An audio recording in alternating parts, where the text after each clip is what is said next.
Le bruit, s'il est excessif, constitue un risque pour la santé des salariés. En France, 3 millions d'entre eux sont concernés.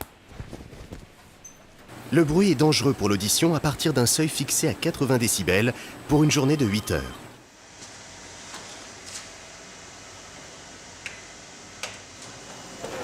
Mais l'exposition prolongée au bruit, même à des niveaux moyens, peut entraîner fatigue, stress et anxiété. Allô? Oui, bonjour monsieur. Non, il n'y a pas de souci, hein. Vous serez livré demain à 8h. Dans un environnement bruyant, les signaux d'alerte sont masqués. Le bruit gêne la concentration, détourne l'attention, les risques d'accident augmentent. Au-dessus de 80 décibels, les dangers pour l'audition sont réels. Le risque principal est la surdité. La surdité professionnelle est insidieuse et irréversible.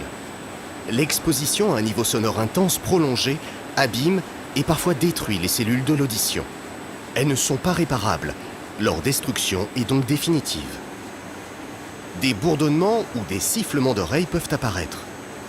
Ils sont les signes annonciateurs d'un début de surdité. Comment? Je vous entends pas. Est-ce que vous avez lu la petite note que je vous ai mise ce matin? Bien entendu, des solutions existent pour limiter l'exposition des salariés au bruit. La priorité doit être donnée aux mesures de prévention collective, comme par exemple le capotage, l'isolation des machines bruyantes ou le traitement acoustique général des locaux. Si les solutions collectives ne suffisent pas ou sont impossibles à mettre en œuvre, des protections individuelles doivent être utilisées, comme les bouchons d'oreilles ou les casques anti-bruit.